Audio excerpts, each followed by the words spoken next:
Oke, gimana Edri? Sudah siap? Ya, siap, Kak.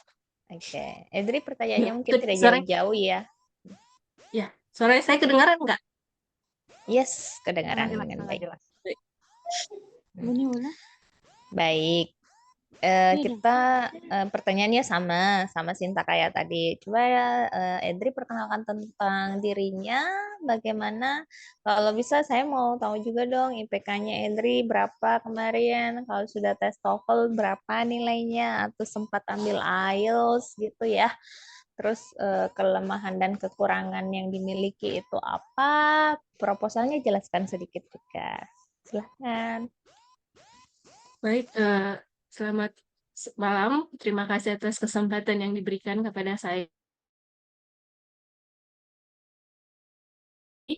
Umur 36 tahun, saya suku Toraja, namun saya lahir dan dibesarkan di Palopo.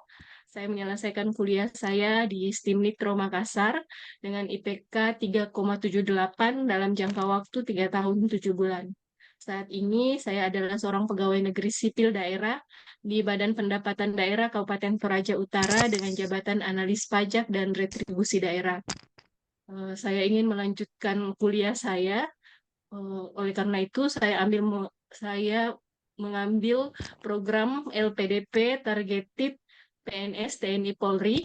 Saya berencana untuk kuliah di Universitas Indonesia pada jurusan Magister Perencana Ekonomi dan Kebijakan Publik. Kalau kelebihan saya adalah orang yang memiliki integritas. Ini bisa dilihat ketika saya sebagai seorang PNS. Saya sempat menjadi bendahara penerima dan puji Tuhan saat itu eh, pada saat saya menjabat hasil BPK tanpa temuan saya bisa selesaikan dengan baik. Eh, karena menjadi bendahara penerima itu karena kita cukup besar juga ya, karena itu uang daerah yang dikelola yang lumayan banyak, di mana sistem penerimanya harus 1 kali 24 jam. Kemudian saya adalah orang yang mudah beradaptasi di lingkungan kerja saya, terutama ketika saya diberikan pekerjaan tambahan menjadi tim teknis TP2DD. Saya berkenalan dengan banyak orang banyak teman-teman di Bapenda di berbagai daerah di Sulawesi. Saya suka mendengar pengalaman-pengalaman mereka, apalagi yang menjadi anggota TPDOD adalah orang-orang yang senior. Saya suka mendengarkan ketika mereka bercerita mengenai pengalaman-pengalaman mereka di dalam dunia kerja. Selain itu, saya adalah anak yang mandiri. Pengalaman mandiri saya ini terbentuk dari saat saya kecil, di mana pada saat kuliah saya juga hidup ngekos, bahkan ketika pertama kali lulus di Toraja Utara, di mana saya ke sana mencari tempat kos, dan puji Tuhan sekarang saya bisa melewatinya. Kemudian saya adalah orang yang memiliki logika yang tinggi. Logika saya ini tercermin ketika pada saat saya masuk di Bapenda, saya melihat bahwa sistem penerimaan Bapenda atau sistem penginputan data di Bapenda masih dilakukan secara manual. Eh, berbekal kemampuan berbekal kemampuan Excel eh, saya kemudian membuat suatu pelaporan yang dimana dalam satu laporan tersebut menginput dalam database, kemudian bisa menghasilkan dua laporan yang dibutuhkan, eh, sehingga tidak memakan waktu pada saat melakukan meng-cross check yang selama ini masih membutuhkan waktu ketika dua pelaporan dengan sumber database yang sama, kadang masih ada selisih. Nah, kelemahan saya adalah orang yang pelupa di dalam dunia kerja. Saya sering membuat not-not kecil ketika saya pulang di kantor untuk melihat apa besok yang menjadi prioritas pekerjaan saya. Saya adalah orang yang keras kepala. Eh, Lagi-lagi keras kepala ini terbentuk dari kehidupan saya yang tidak mudah ketika masih kecil. Namun saya sudah mulai bisa mengendalikan keras kepala saya, apalagi dalam dunia kerja. Saya akan mengungkapkan apa yang menjadi pandangan saya, namun saya menerima keputusan ketika itu sudah diputuskan secara bersama. Kemudian saya adalah orang yang sering lupa waktu. Semenjak kecil, ketika saya bekerja atau belajar, saya kadang melupakan waktu, sehingga tidak sering ketika selesai pekerjaan saya itu seringkali saya kemudian sakit. Nah, sekarang saya di dalam dunia pekerjaan sekarang, eh, saya saya tetap menyelesaikan tugas tersebut, namun saya menyetel waktu untuk menandai bahwa sudah waktunya saya untuk beristirahat. Dan ketika saya agar saya tetap mengingat bahwa kemudian pekerjaan saya ada harus yang saya kerjakan besok, maka karena itu saya tulis note. Nah, kemudian judul penelitian saya, kebetulan saya masih membuat rencana yang mana beberapa kendala di tempat kerja saya, yaitu belum optimalnya pendapatan asli daerah, yang mana beberapa kendala yang menyebabkan beberapa hal kendala yang menyebabkan tidak targetnya PAD. Oleh karena itu, saya ingin berencana untuk mengangkat bagaimana cara untuk mengoptimalkan pendapatan asli daerah dengan teknik kuantitatif, dengan pengolahan data, kemudian dengan melihat berbagai aspek-aspeknya selain pendapatan, mungkin saya akan mencari tentang SDM-nya, masyarakat, mikro dan makronya. Demikian. Baik, terima kasih untuk penjelasannya. Oke, menarik ya tentang data dirinya, tetapi ada muncul beberapa hal yang mau mungkin dikonfirmasi. Uniknya, pernah menjabat sebagai bendahara dengan mengolah sebuah keuangan yang cukup besar berbentuk manual dan alhamdulillah terselesaikan dengan baik dan itu sebagai bukti bahwa Edri adalah salah seorang yang memiliki integritas tinggi. Nah, dari hal ini sebenarnya muncul satu pertanyaan besar bahwa setelahnya kepengurusan tersebut apakah Edri pernah diiming-imingi untuk ditunjuk kembali atau bagaimana? Oh iya, iya Kak. Kebetulan memang setelah jabatan saya tetap akan rencananya saya akan tetap jadi bendahara.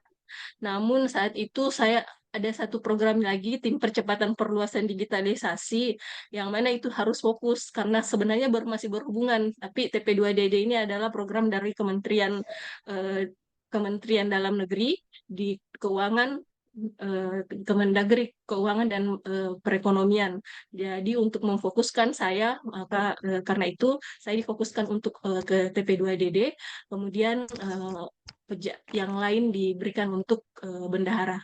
Karena pada prinsipnya karena sistem penerimaan masih non tunai. Nah, ini TPDODD adalah bagaimana sistem pembayaran untuk pajak dan retribusi itu supaya bisa dikelola secara non tunai. Sistem penerimaannya masyarakat bisa membayar dengan transaksi non tunai. Sebenarnya masih berhubungan dan ini yang mendesak bagaimana supaya sistem itu bisa ada perubahan. Karena itu saya difokuskan untuk ke situ dulu sambil sebenarnya itu tugas-tugas tambahan saya sambil tetap melaksanakan tupoksi utama saya. Baik, yang saya tangkap dari penjelasannya Edri ini bahwa di sana itu masih terbilang manual ya, masih terbilang semacam mungkin tradisional, ataukah memang masyarakatnya yang memang tidak mau menerima sebuah inovasi dari luar atau memang kondisinya seperti itu atau bagaimana? Oh ya, Toraja Utara itu kan masih kental sama adat istiadatnya. Sebagai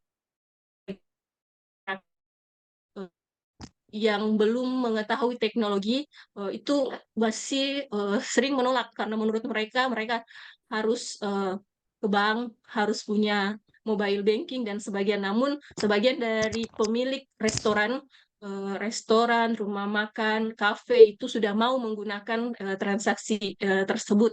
Menurut mereka bahwa itu sudah lebih memudahkan bagi mereka. Namun untuk selain pajak kan ada retribusi juga, retribusi misalnya pemilik kios yang ada di pasar-pasar itu masih menolak hal tersebut. Nah, jadi tantangan juga di tempat kami selain masyarakatnya, sistem yang dibuat oleh Kemendagri itu sudah ada, tapi bagaimana kami merespon di kantor sendiri, yang mana sistem penerimaan itu masih secara non penerimaan, perhitungan kami bahwa penerimaan itu masih ada, kami masih harus cross check memastikan bahwa uang tersebut itu masuk, masih harus memastikan ke bank. Seharusnya dengan ada sistem yang lebih bagus, seharusnya lebih memudahkan. Nah, itu yang masih jadi kendala di tempat kami. Masih banyak sekali yang eh, menjadi tantangan lah di tempat kami tersebut. Nah, contoh tantangan-tantangannya itu seperti apa ya kira-kira?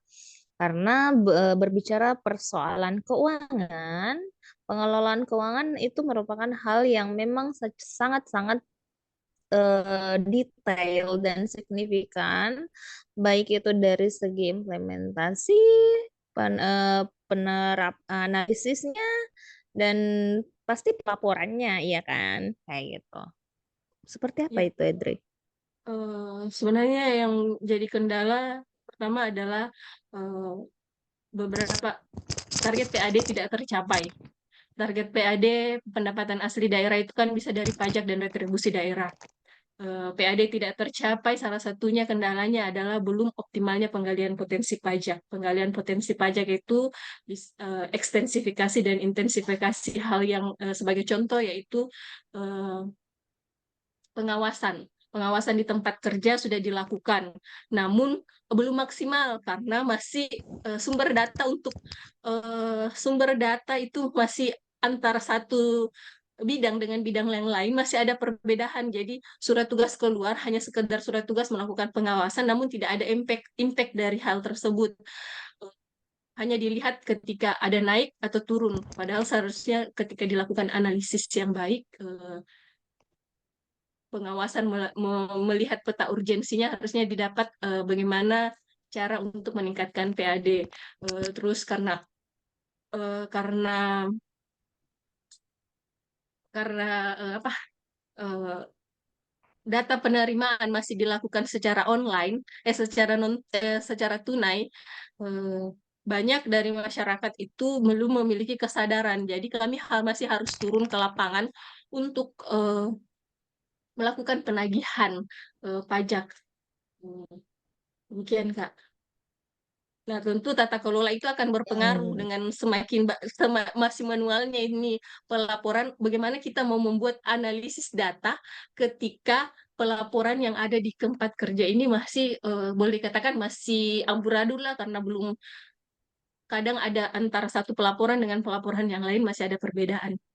Demikian. Nah, kalau kayak gitu, eh, akankah terindikasi ada semacam penyelewengan? Ya, kan bisa jadi sebenarnya tidak ada penyelewengan.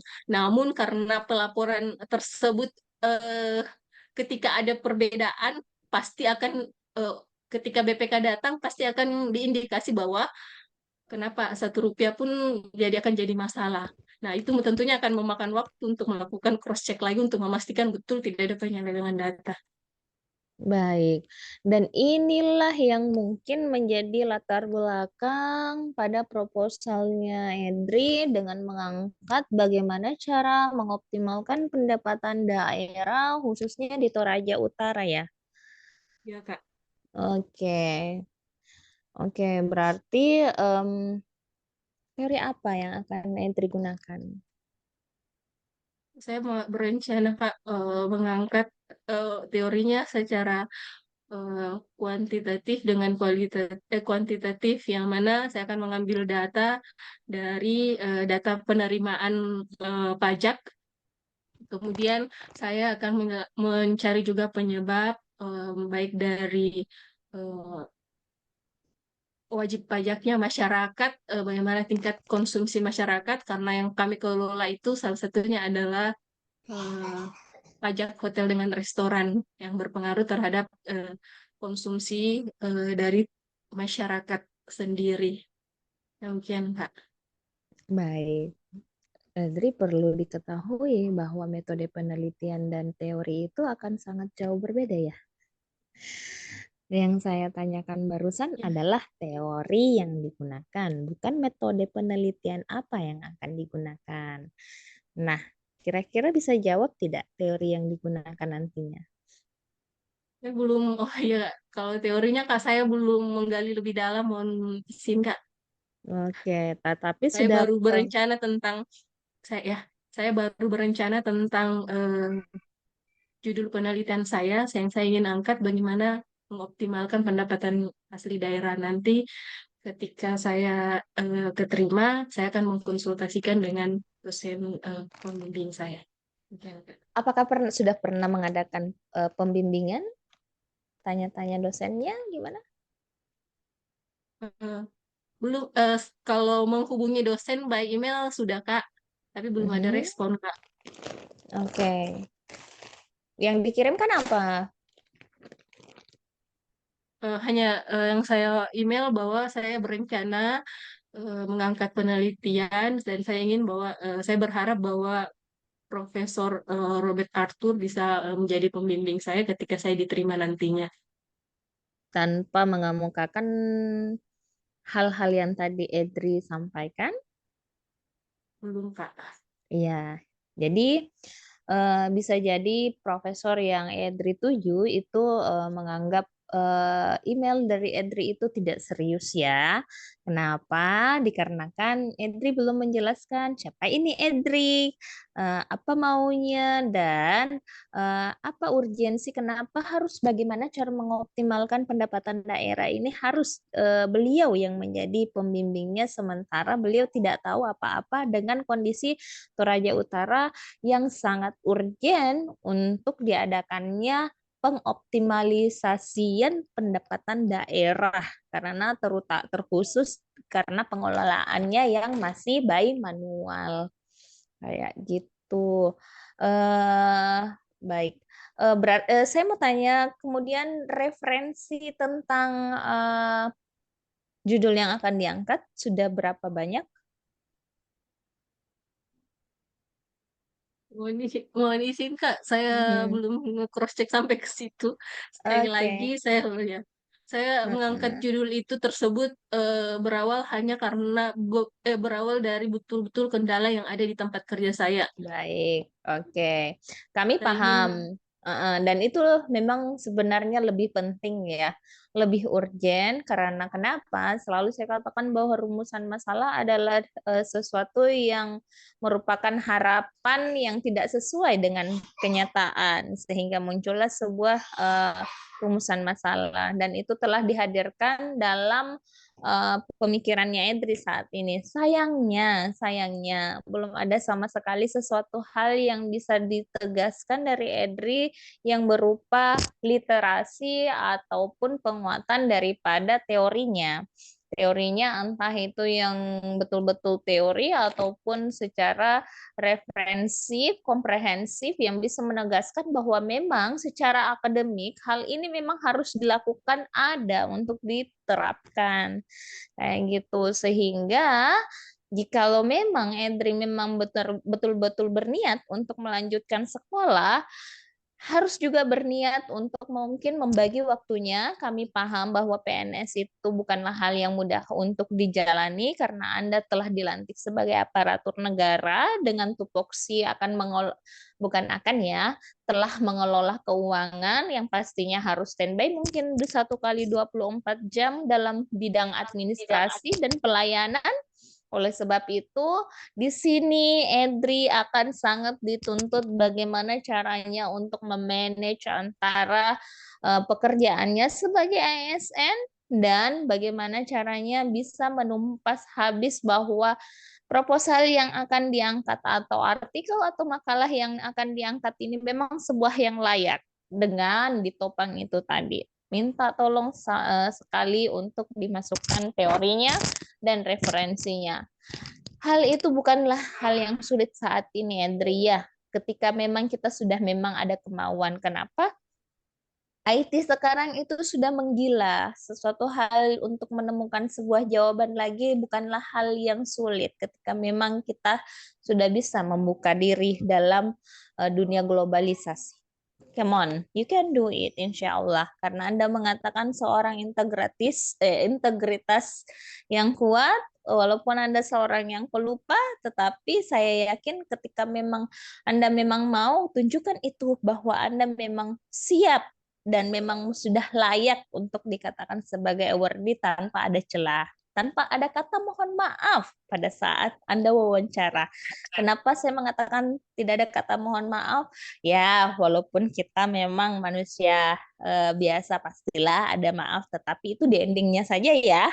Pada saat nanti interview, please jangan pernah katakan itu karena Anda di interview berarti Anda harus sudah siap untuk dari segala arah kayak gitu. Oke, berarti itu saja ya note besarnya saya ke Edri, please referensinya ya, teorinya diperdalam karena itu semua akan berkaitan juga dengan conceptual framework-nya, bagaimana cara menelitinya. Oke lah, Anda mengangkat sebuah metode yang menggunakan kuantitatif, tetapi ini pun antara judul dengan metode penelitian dengan mengatakan bagaimana cara eh, eh, menurut saya itu masih semacam ada tumpang tindih ya. Kecuali kalau misalnya memang Edri mengatakan ya memang seperti itu bisa dikaitkan dengan mungkin variabel-variabel seperti ini. Oke lah, tetapi karena saya pernah memiliki background bahasa, untuk metode kuantitatif sendiri itu punya tersendiri khas pada saat kita memaparkan judulnya. Kayak gitu. Unik, harus unik. Judul harus unik, tetapi jangan juga menjadi sebuah pengecoh sehingga orang mengatakan ini judul yang sangat tidak layak untuk dibaca gitu ya. Padahal kita kan membuat sebuah tulisan untuk dibaca kan, ditulis untuk dibaca kayak gitu. Eh, Konten yang Edri miliki sangatlah menarik pada saat Edri ceritakan. Tetapi sayangnya ketika itu belum diluapkan selayaknya sebuah proposal yang layaknya dikatakan proposal, maka itu belum bisa kita katakan sebagai sesuatu hal yang siap untuk Edri ajukan. Ya, itu. Mungkin itu saja dulu dari saya. Silakan Catherine. Terima kasih Kak masukannya.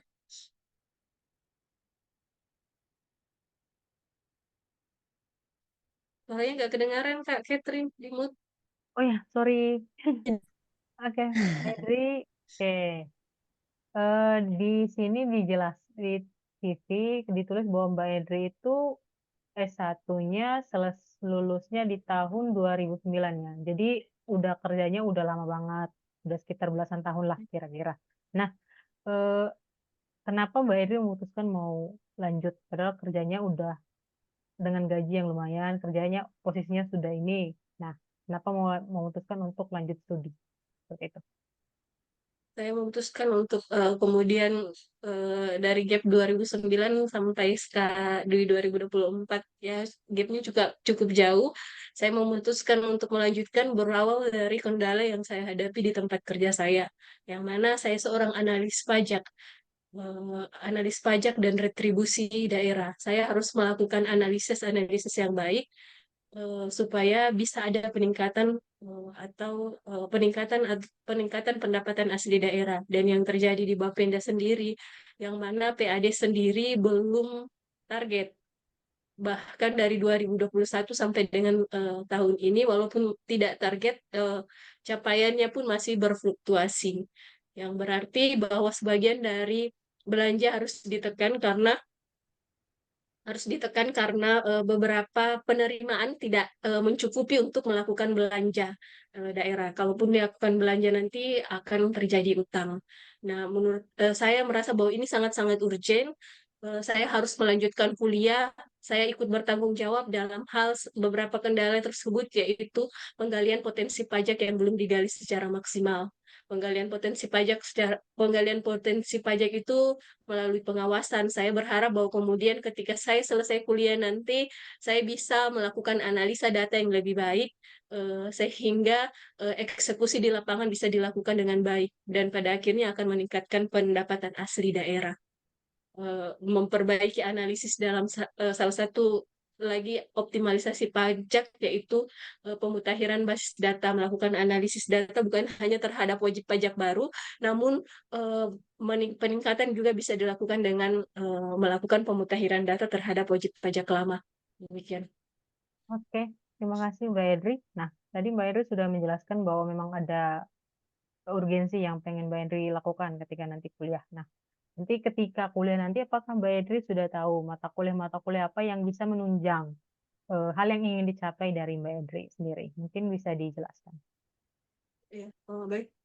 Saya karena fokus utama saya adalah untuk memahami lebih mendalam tentang ekonomi keuangan daerah. Oleh karena itu saya memilih MPKP. Di MPKP itu mata kuliahnya sendiri, selain kita belajar mata kuliah dasar mikro makroekonomi, terus saya akan juga memilih mata kuliah pilihan, yaitu ekonomi keuangan daerah. Di ekonomi keuangan daerah sendiri, kita akan belajar bagaimana aturan-aturan tentang desentralisasi fiskal dan otonomi daerah yang terbaru, eh, terus bagaimana hubungan antara pusat dengan daerah, kemudian bagaimana kita melakukan pengawasan atas penerimaan yang diterima. Kemudian selain mata kuliah tersebut, di MPKP sendiri ada beberapa mata kuliah tentang melakukan analisis data tentang kebijakan, pengambilan kebijakan. Salah satunya adalah analisis data science.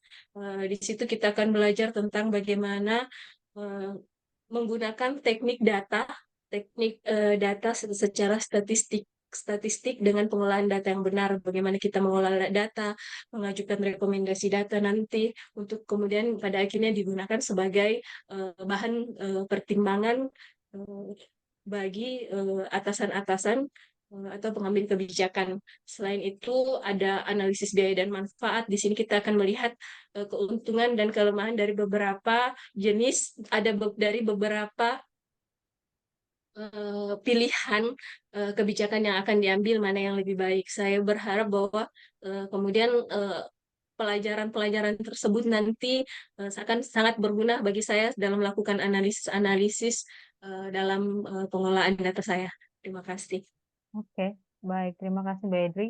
Jadi banyak ya Mbak Edri yang ingin Mbak Edri pelajari nanti waktu kuliah. Jadi, sudah dijelaskan juga mata kuliahnya. Nah, menurut Mbak Edri sendiri, nanti kan Mbak Edri akan kuliah dengan mungkin banyak fresh graduate yang mungkin mereka baru lulusan S1 dan sudah mungkin ilmunya mungkin masih masih banyak nih. Mereka masih bisa banyak mempelajari banyak ilmunya itu masih fresh gitu. Nah, menurut Mbak Edri sendiri apa tantangan besarnya ketika nanti akan lanjut S2 ketika dihadapi dengan kondisi seperti ini? Gimana Mbak Edri bisa menghadapi tantangan tersebut? Iya. Baik, saya sudah melihat tentang lulusan-lulusan dari MPKP sendiri, kebanyakan merupakan praktisi kementerian dan lembaga, DPR, dan lembaga bank-bank. Saya yakin ketika saya kemudian menemukan teman-teman yang fresh graduated, menurut saya itu saya bukan menjadikan suatu tantangan, tetapi menurut saya itu akan menjadi suatu peluang bagi saya ketika saya kemudian saya yakin bahwa teman-teman saya akan membantu saya. Ketika teman saya mungkin belajar satu, saya harus belajar 10 karena gap waktu saya antara kuliah saya dengan yang sekarang itu cukup jauh. Saya akan membaca beberapa, lebih belajar lebih besar dari teman-teman saya yang fresh graduated. Kemudian ketika saya tidak mengerti, saya akan bertanya sama teman-teman.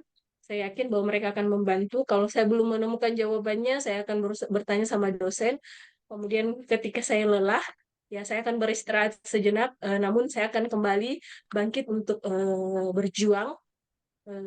Ketika saya sudah mengambil waktu sejenak, saya yakin bahwa saya bisa kembali melanjutkan lebih baik. Terima kasih. Oke, terima kasih Mbak Henry. Oke, di sini juga untuk sertifikatnya menggunakan TOEFL ya?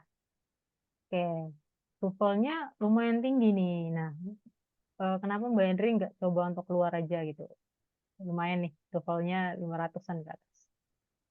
Ya, karena permasalahan yang ada di tempat kerja saya ini tentang ekonomi, tentang PAD.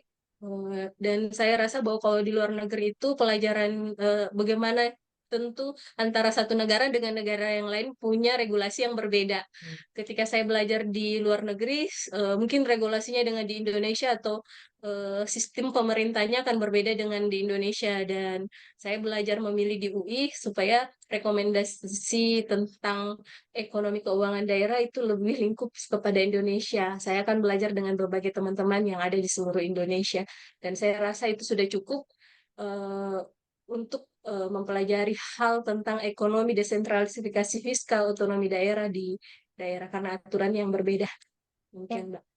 baik, terima kasih Mbak Henry. Eh, di CV juga Mbak Henry mungkin lupa atau mungkin tidak menuliskan terkait dengan prestasi dan penghargaan, atau mungkin ada prestasi penghargaan yang mungkin lupa dituliskan di CV ya. Mungkin bisa disebutkan atau jelaskan oleh Mbak Henry. Oh ya, halo Kak. Iya, Halo? kalau prestasi dan penghargaan, kalau berbentuk sertifikat, memang belum ada Kak. Tapi kalau yang tingkat-tingkat SD dulu juara, ya itu ada. Tapi saya tidak masukkan karena menurut saya untuk menginput di data tersebut harus dibuktikan dengan sertifikat. Karena ya itu saya tidak masukkan. Oke, oke, terima kasih Mbak Henry. Nah, di sini juga dijelaskan Mbak Henry pernah mendaftar LPDP ya sebelumnya. Ya, iya Kak. Oke, jadi ini pendaftaran yang keberapa? Ini pendaftaran yang kedua Oke, jadi yang sebelumnya itu Mbak Edri gagal di tahap yang mana?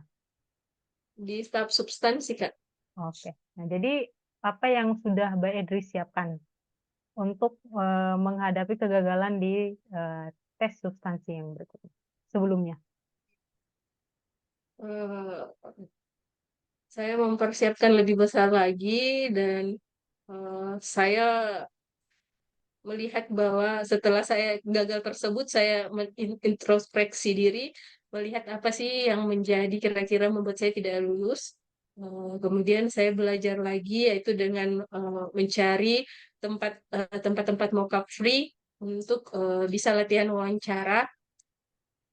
Dan saya belajar dari kegagalan saya dengan mempelajari lebih mendalam tentang kampus tujuan saya untuk memastikan eh, sebelum mensubmit, saya mencari dulu kampus, masalah yang saya dapat di tempat kerja saya cari kampus, kemudian saya melakukan submit data. Oke, oke, terima kasih Mbak Edri. Selain beasiswa LPDP, apakah Mbak Edri sedang mendaftar di beasiswa lain?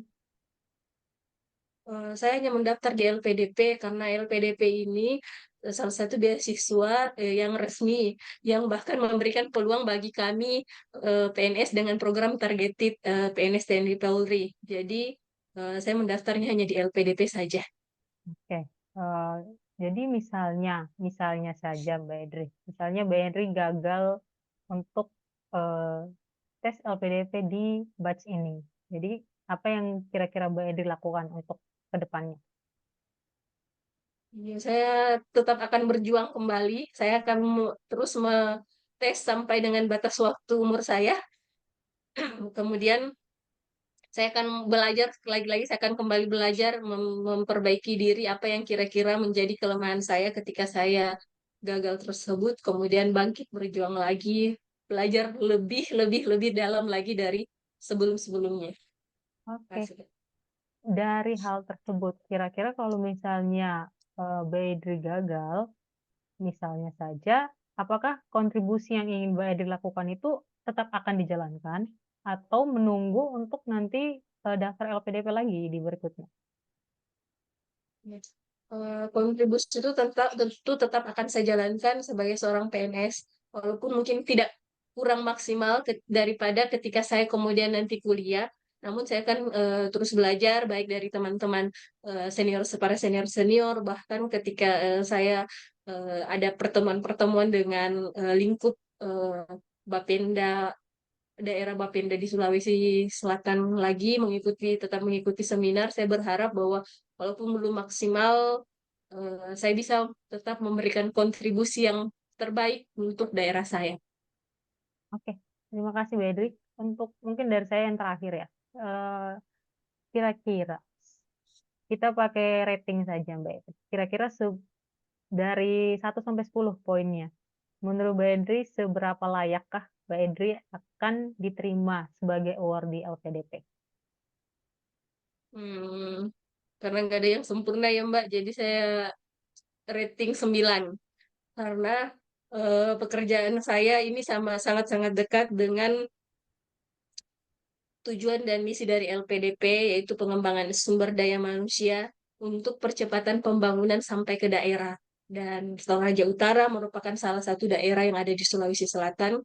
Dengan baiknya PAD, pendapatan asli daerah, tentu kemandirian daerah tersebut akan tercermin lebih baik.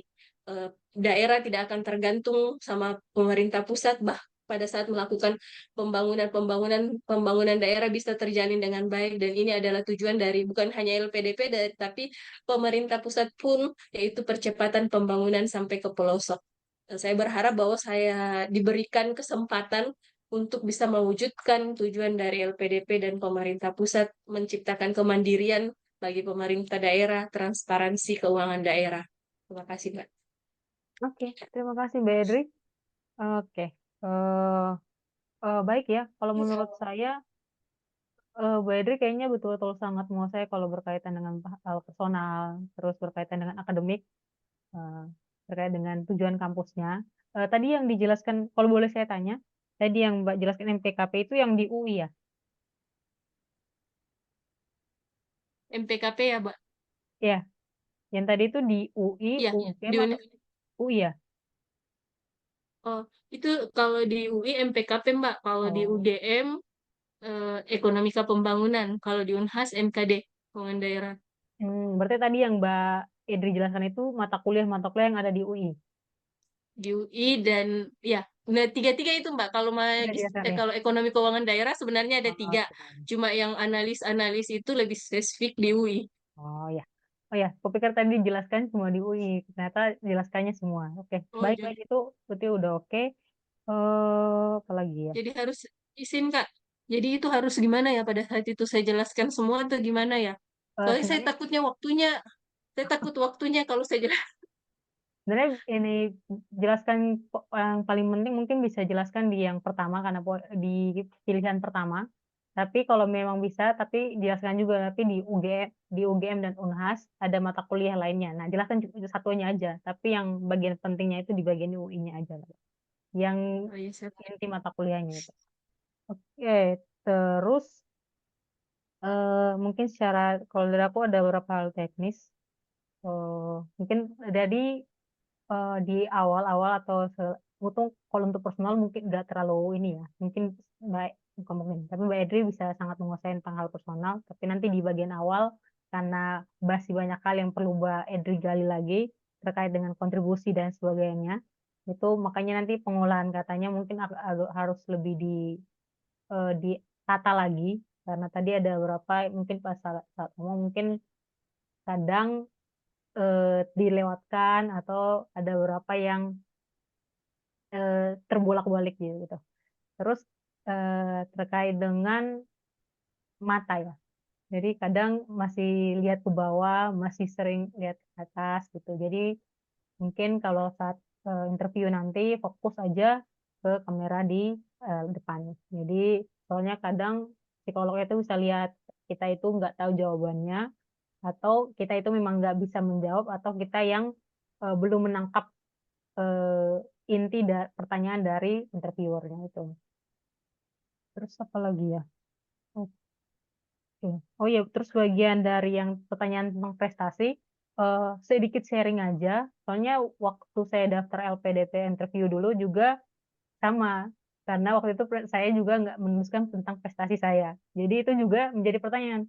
kok prestasinya nggak ada yang mungkin terlewatkan, dia bisa jelaskan. Nah, salah satu trik saya waktu itu, karena memang nggak ada, jadi saya jelaskan bahwa memang prestasinya tidak ada, tapi, kan Mbak Edri udah kerja lama nih. Nah, Mbak Edri jelaskan aja, jangan jelaskan tidak ada atau belum ada, tapi jelaskan aja kalau, dengan saya bekerja, terus, hal-hal yang kontribusi sudah dilakukan ke pemerintah, ke masyarakat masyarakat dan sebagainya itu merupakan suatu prestasi dan saya belajar banyak dari hal itu. Jadi anggap saja prestasi itu bukan cuma tentang menang lomba dan sebagainya, tapi prestasi kepada diri dan kontribusi kepada masyarakat juga itu sebagai suatu prestasi. Mungkin itu salah satu, trik jawaban aja karena saya juga pernah mendapat pertanyaan seperti itu. Oke, apalagi ya? Mungkin itu dan, oke, mungkin itu dari saya. Kalau udah oke sih kalau bagian yang terkait dengan, eee, personal atau psikologinya sama dengan beasiswanya. Mungkin nanti hal teknis lainnya mungkin perlu digali lagi ya, terkait dengan, kontribusi dan, proposalnya nanti. Penelitian. Kak, Iya, kalau penelitian itu memang di anu ya, digali lebih mendalam ya. Gue pikir kemarin ya cari judul saja. Pikirnya yang S3 baru yang hipotesis yang sampai ya. saya. Soalnya kadang ada beberapa interviewer yang betul-betul pengen gali, apalagi Mbak Edri kan di bagian pemerintah. Nah, jadi pasti mereka tuh pengen betul-betul gali secara mendalam, turun langsung karena Mbak Edri udah kerja juga kan. Jadi pasti pasti lebih paham lah terkait dengan hal itu. Jadi mereka pengen Mbak Edri mendalami dengan hal itu. Jadi dipersiapkan aja karena mungkin berbeda-beda interviewer, berbeda-beda pertanyaan juga. Jadi siapkan aja yang kemungkinan hal-hal yang bisa keluar, jadi bisa mengantisipasi hal seperti tadi. Mungkin kayak gitu.